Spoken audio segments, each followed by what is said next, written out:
So we're going to discuss the Bernoulli's equation. By definition, so Bernoulli's equation are equations of the form that can be reduced to linear form.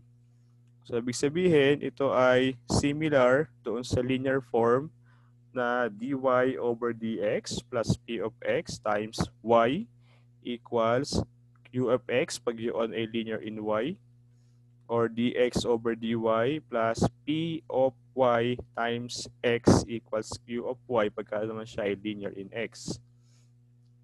So ang form ng Bernoulli's equation ay kahawig nga ng linear form. So dy over dx plus this is p of x or p times y equals your q or q of x times y raised to n.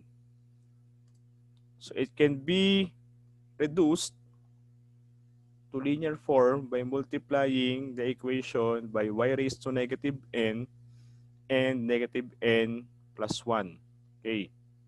Again, p and q are functions of x or constant. So same with linear form. So sa ating linear differential equation, pag meron tayong linear in y, diba, dy, our dependent variable. So ito yung ating y raised to 1.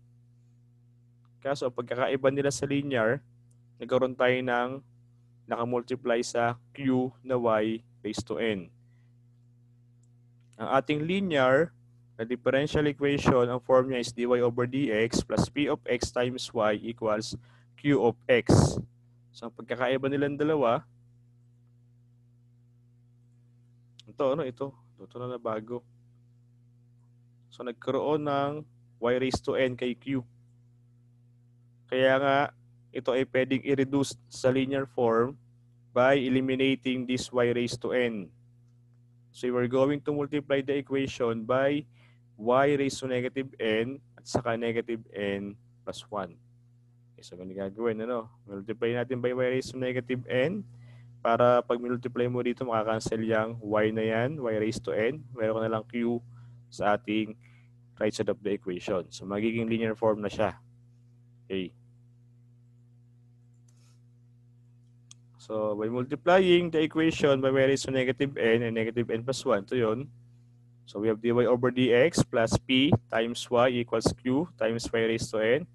So, multiply natin yan by y raised to negative n and negative n plus 1. Then, magiging y raised to negative n times negative n plus 1 times dy over dx plus y raised to negative n times negative n plus 1 times p times y equals y raised to negative n times negative n plus 1 times q times y raised to n. Okay, usin natin. So, ginawa ko lang negative n plus 1 times y raised to negative n dy over dx negative n plus 1 times p plus y raised to negative n plus 1. No? Doon tayo sa loss of exponents.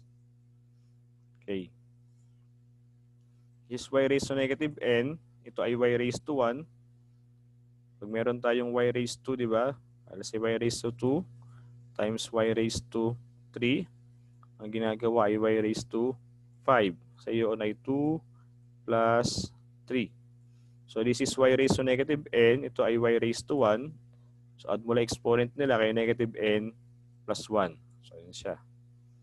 So equals negative n plus 1. Ito naman, ang purpose ka natin dyan is to eliminate y raised to n. Kaya tayo nag-multiply ng y raised to negative n. So negative n plus n, so magiging 0. Kaya pag 0 ang exponent, equal yun sa 1. So mawala na yung y. Kaya meron lang tayo negative n plus 1 times q na lang siya. Okay.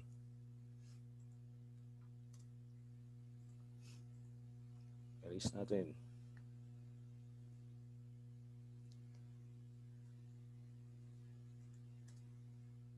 So after simplifying, so we're going to let v, this is another variable v, equal to y raised to negative n plus 1.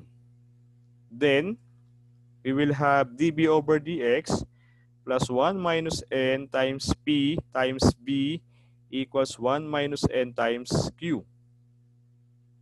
which is linear in V. Sige, natin na. Kung meron tayong, di ba, dy over dx, ang form natin ng linear differential equation, plus we have function of x, p of x times y plus, equals q. So equals q of x. So naging b lang siya dito. dv over dx, dapat ito ay function of x times v sa halip na y equals q of x. So meron lang nakamultiply na 1 minus n. Ito ay constant lang naman, ano? So 1 minus n. Saka dito meron ding 1 minus n. So yun siya, ano? Diging ganun. Yan ay linear in v. So meron tayong dependent variable na b. So dv over dx tayo. Since we let v equal to y raised to negative n plus 1. So paano nangyari? Okay. So if we let v equals y raised to negative n plus 1, and if we're going to differentiate b with respect to x, so magkakaroon tayo ng dv over dx equals, so this is power formula, negative n plus 1. Diba, bring down mo yung exponent, diba? Y raised to, minus 1, negative n plus 1 minus 1 times derivative of y with respect to x, or dy over dx. Or simplifying, your dv over dx is equal to negative n plus 1, quantity, times y raised to negative n na lang. So 0 na to, no? dy over dx. Okay, so balikan natin yung kanina, ano yung form bago pa naging ganito. Okay. Ito yung kanina eh. We have negative n plus 1, y raised to negative n, dy over dx, plus negative n, plus the quantity negative n plus 1 times p times y raised to negative n plus 1 equals negative n plus 1 times q. Okay. Ito, ang katumbas nito, diba? If we let v equals y raised to negative n plus 1, ito yun. Ang katumbas niya ay dv over dx. Kaya nagkaroon tayo doon ng dv over dx. Then, we let v equal to, equals y raised to negative n plus 1. Kaya ito ngayon, ang katumbas naman ni b. Si b yan, ano? Ito, inayos lang ito. 1 minus n, 1 minus n. So, magkakaroon ka ng dv over dx plus 1 minus n times p times v equals 1 minus n times q. So, yun siya, ano? So, nag-let tayo ng b equals y raised to negative n plus 1. Lagi simula. Let v equals y raised to negative n plus 1. So, magkakaroon ka ng bagong variable na v, kaya magkakaroon ka ng linear in v. Okay. So, ano ngayon ang magiging niya solution? So, pag nagkaroon ka na ng linear in b, so magkakaroon tayo ng pinaka-solution natin dito. Okay, erase mo natin ito lahat.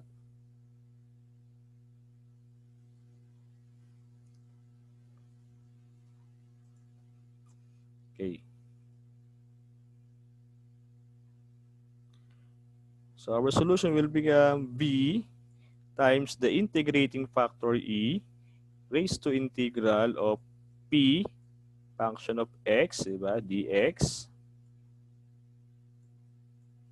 equals the integral of q of x, or our q, or pwedeng q of x, times the integrating factor e raised to integral of p of x dx, or simply p, pwede rin, dx plus c. So, b ang gamit, no, sa halip na y. Pagka kasi linear in y tayo, ito ay y. Y, integrating factor, equals q times the integrating factor dx plus c. So ito yung ating magiging pinaka-solution for Bernoulli's equation which is linear in B. Pagka na-reduce siya sa linear form. Okay, then after nyan, pag na-solve mo siya as linear, papalitan mo na naman yung B ng y raised to negative n plus 1. Kasi originally galing tayo sa variables na x and y. Okay. So again, v times the integrating factor e raised to integral of p of x dx equals the integral of q of x times the integrating factor dx plus c. So siya pa rin ay linear form. Naging v lang tayo sa halip na y. Okay. Solve tayo ng problem. Okay. Tandaan nyo rin to, dv over dx. Ito kasi ano yun, para tong shortcut na ano, dv over dx plus 1 minus n times p times b equals 1 minus n times q. So alamin mo muna dapat yung n. Kaya ang let mo is b equals y raised to negative n plus 1. Okay. At yung pinaka-form niya, ano, sa umpisa, sinabi doon kanina. So meron kang dy over dx plus, di ba? Sabi p times y equals q times y raised to n. So yun tayo galing. This is p of x and q of x. Okay. Sige, solve natin. Sample tayo ng isa.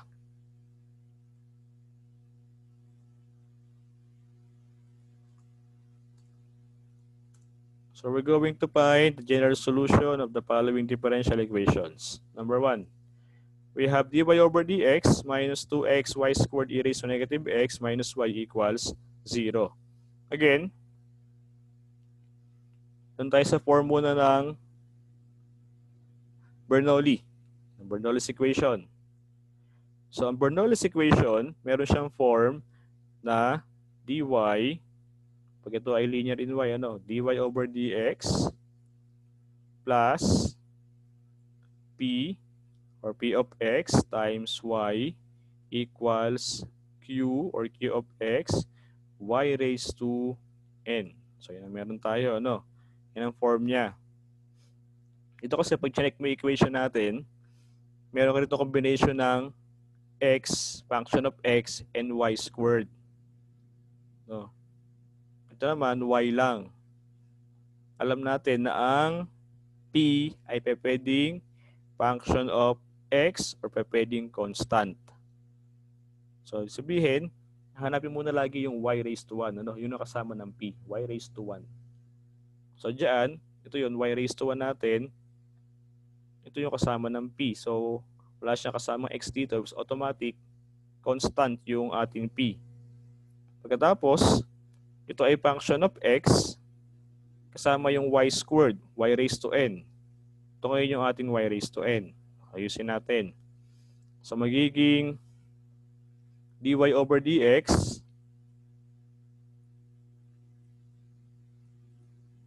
so we have dy over dx. Unahin ko lang ito ano. So this is minus y.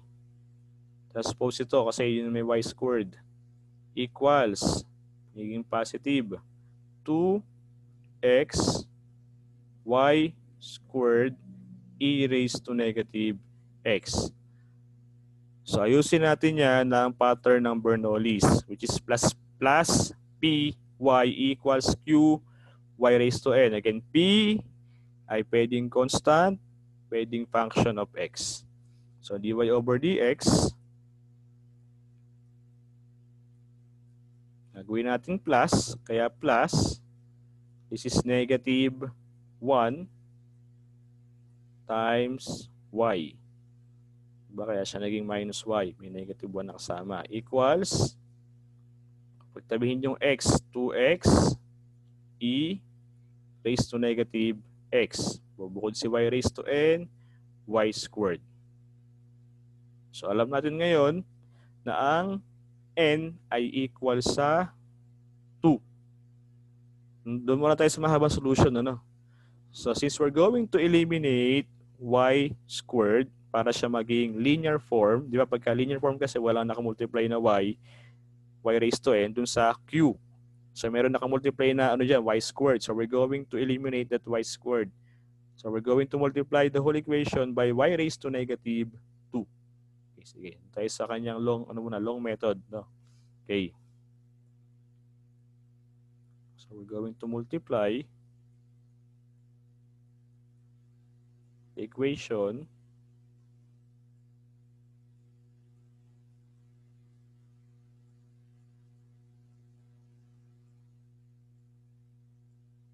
by y, diba sabihin, raised to negative n. So negative 2 na lang muna. So, negative 2. Okay. So magiging y raised to negative 2 times, so ayusin natin ha. Actually, yung negative n plus 1, kahit di na isama muna, no? Negative n plus 1, kahit huli na yun. Multiply nyo muna sa y raised to negative n. So magiging dy over dx pa rin ito. Plus, binukod ko na si negative 1. Kasi kailangan nakabukod si y. Na y. Kaya sa nag-negative y, kasi negative 1 times positive y equals 2x e raised to negative x y squared. Okay, simplify natin ha. Doon muna sa dy over dx.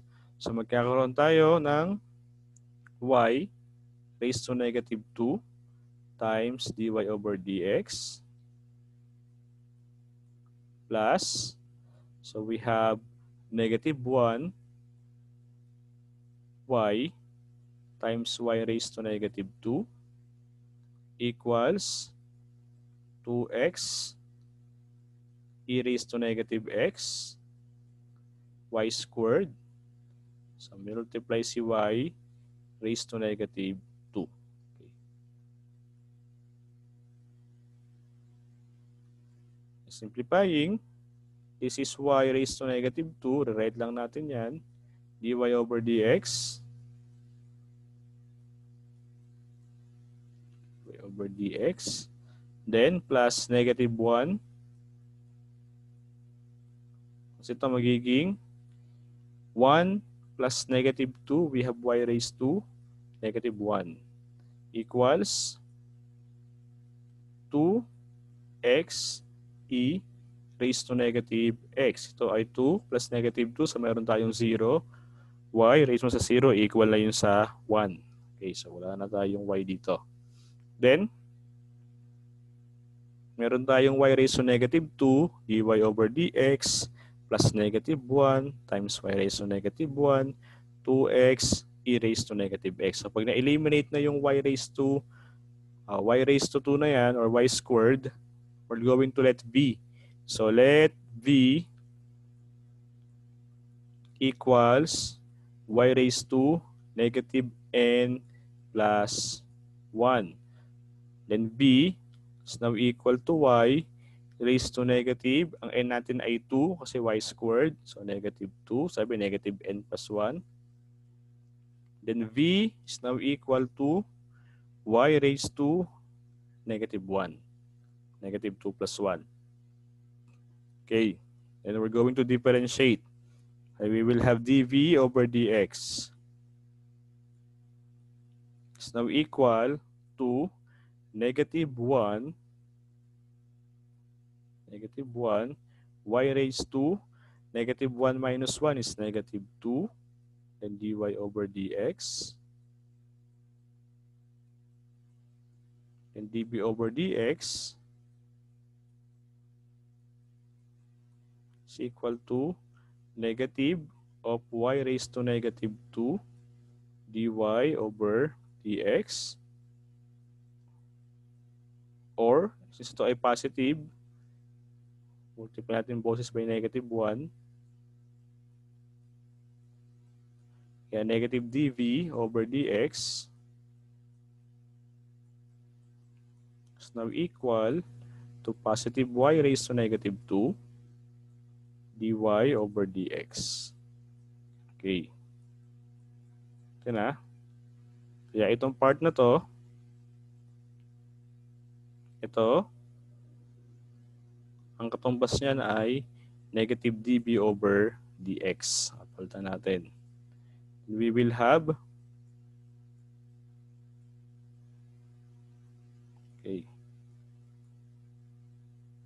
dB over dx. So, yan ay negative.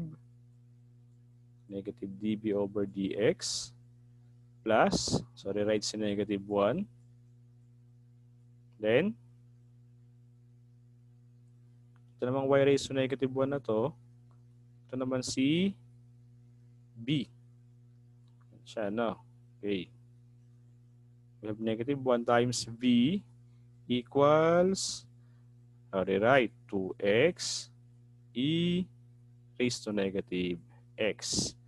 So, since kailangan dyan positive yung dB over dx, so negative dito, so multiply natin buong equation by negative 1 times negative 1. Kaya magkakaroon tayo ng positive dV over dx.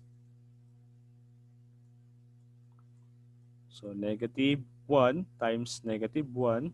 So, meron tayong positive 1 ngayon dito. Positive 1 times b equals negative 2x times e raised to negative x.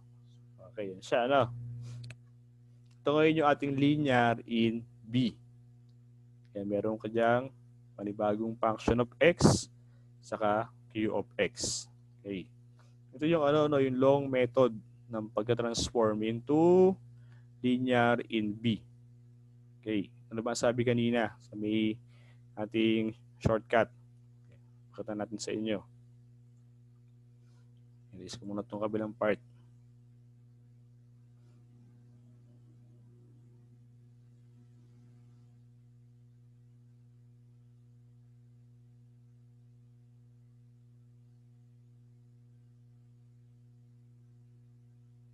Okay.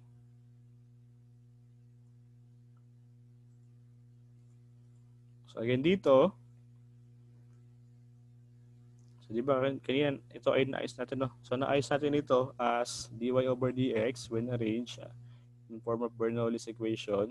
So dy over dx yan plus, so we have negative 1 kanina times y, so equals 2x e raised to negative x, then y squared. So yun yung kanina, no?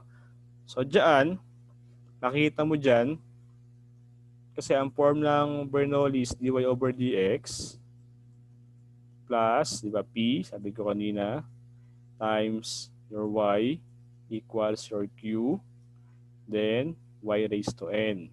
Okay. Tapos, dyan, so ngayon dito, sa given equation natin, nakaayos na siya ng form ng Bernoulli. So, mangyayari, ang P mo ngayon dito ay equal kay negative 1. So, yun ang P mo dyan. Ano? Originally, ang P mo ay negative 1. Then, ang Q mo ngayon ay 2x e raised to negative x. Ito yung sa ating Bernoulli's equation. Tapos, ang N mo dyan ay equal sa 2. Okay. Yan ang ating N. Sabi ko kanina, by derivation natin, so para maging ang linear in B na katumbas niyan is dB over dx. Linear in B. This is linear in V. Kanya katumbas ay dB over dx plus P, 1 minus n pala muna. Natin. This is 1 minus n times P times B equals 1 minus n times Q. Okay. Then, we will have dB over dx plus 1 minus 2 Then our P is negative 1. Then V. Okay, equals 1 minus N. So 1 minus 2. And ating Q naman ay 2x e raised to negative x. Or simplifying, we have dv over dx plus, this is negative 1 times negative 1. So we have positive 1 times v equals 1 minus 2 is negative 1 times 2. So we have negative 2 of x e raised to negative x. So yun, meron tayong parehas na linear in B. Magkamukha sila, ano? So kayo ang bahala. Gusto nyo i-solve yung linear in B in long method. Diba? Yun yung mag-multiply ka muna ng y raised to negative n. Then, let mo yung, sisimplify mo siya muna. Pagka-simplify, let mo yung b equals y raised to negative n plus 1. Simplify again, differentiate mo yun. Then, papalit ka ng variable na v. So, pwede siya, ano, yun, long method. Or, ito pa lang, yung given natin, gawin mo siyang form ng Bernoulli's equation, dy over dx plus p times y equals q times y raised to n. Kuhanin mo yung p, yung q, saka yung n. Then, ang ating katumbas ay db over dx plus 1 minus n, p times b equals 1 minus n times q. So, palitan si 1 minus n, palitan si p, palitan yung 1 minus n, palitan yung q. So, meron kang panibagong equation, linear in v. So, db over dx plus 1 times b equals negative 2x e raised to negative x. So, ito yung ating linear in v. So, yan pala yung linear in b. Ngayon, babalik tayo sa pagsosolve ng linear differential equation. So, meron tayong linear in b. So, we're going to apply the solution of linear differential equation. Okay. Tayo sa kabilang part, erase natin.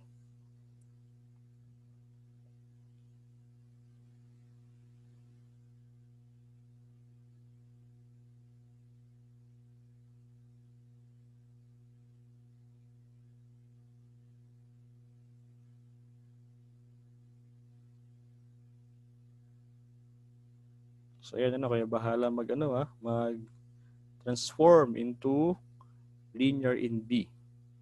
So, yung ating Bernoulli's equation. Okay. Solve natin. So, linear in B tayo.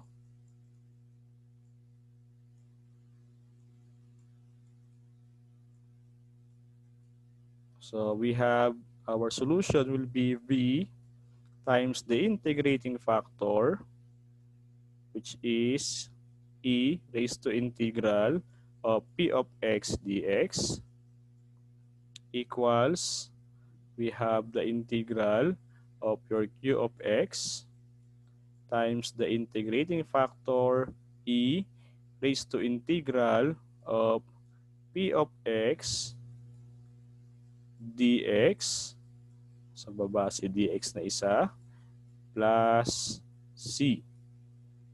So, meron tayong dv, linear in b, dv over dx, plus, tandaan nyo, mahalaga yung binubukod yung 1, ano? Kahit 1 lang yan, 1 times b equals negative 2x e raised to negative x. Ito siya, ano?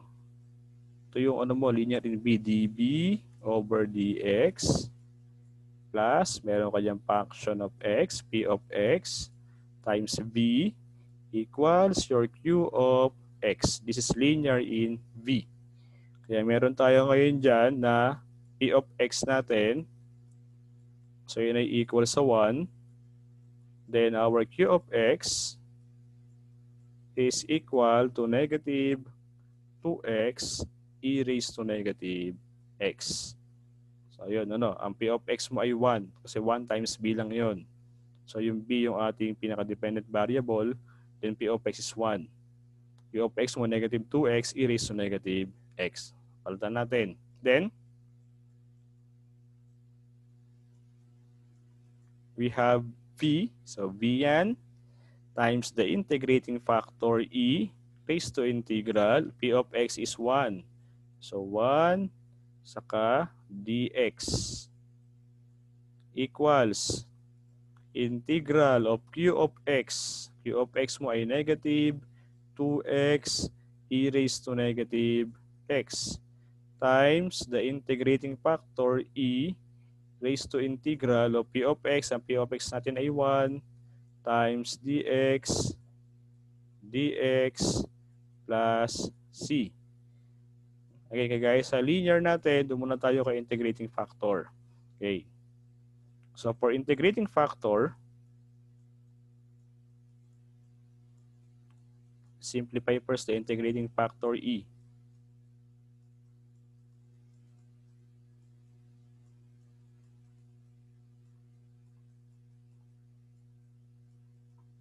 So our integrating factor, sulat, is e raised to integral of 1 times dx or simply dx. So equal yan sa e, integral ng dx ay x. So meron kang e raised to x for our integrating factor when simplified. Then, solve ulit natin sa kabilang part. So magkakaroon tayo ng v times, ito when simplified is e raised to x ang katumbas. So e raised to x equals integral of negative 2x basically negative 2. So negative 2x e raised to negative x times, again, when simplified, the integrating factor is equal to e raised to x. E raised to x ang katumbas nitong e raised to integral of dx. Dx, rewrite c plus c. Okay. Ngayon, itong e raised to negative x saka e raised to x, pag multiply mo yan, e raised to negative x plus x, or magkakaroon ka dyan ng e raised to 0. Diba? So, yan ay equal sa 1. Okay. Sige. Tayo sa kabilang part. Erase natin muna.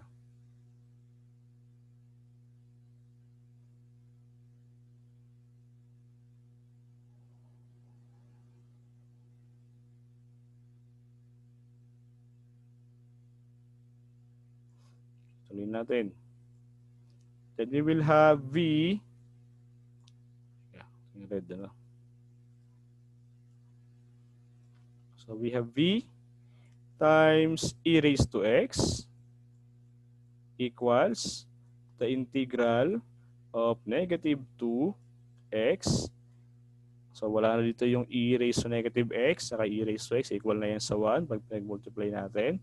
So dx na lang plus c. Then meron tayong b, e raised to x. Ilalabas ko muna si negative 2. Integral ako ng x dx. Then plus c. Or we will have b e raised to x equals negative 2. So yung x dx ay x raised to 1 plus 1 over 1 plus 1 plus c. Okay. Okay, simplify pa yan. So cancel itong 2. And we will have v e raised to x equals, negative x squared na lang siya. Negative x squared plus c. Again, kanina nilet natin ang b equals sa y raised to negative n plus 1. So since v is equal to, v natin ay y raised to negative n plus 1 or negative 2 plus 1 or equals sa negative 1. Y raised to negative 1. So magkakaroon tayo ng y raised to negative 1 times e raised to x equals negative x squared plus c.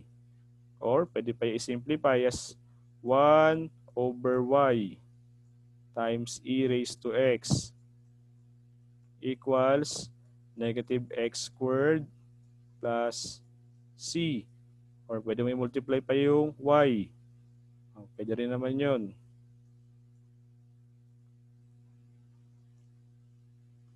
Multiply mo si y doon. So your e raised to x is now equal to y times negative x squared plus c. Ito ngayon yung ating final answer. Or pwede mo rin yan gawing divide mo by e raised to x. Pwede rin 1 equals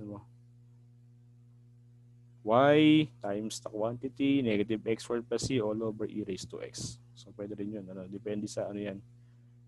Sa pagpipilian kung tayo ay multiple choice. Pero yung answer na yan, pwede natin i-accept. So e raised to x equals y times negative x squared plus c. So yan yung concept ng Bernoulli's equation. Diba? So linear pa rin siya. Linear ang ginagamit natin. Kaya nga siya ay equations, diba, reducible to linear form. So we're going to apply the concept of linear differential equation.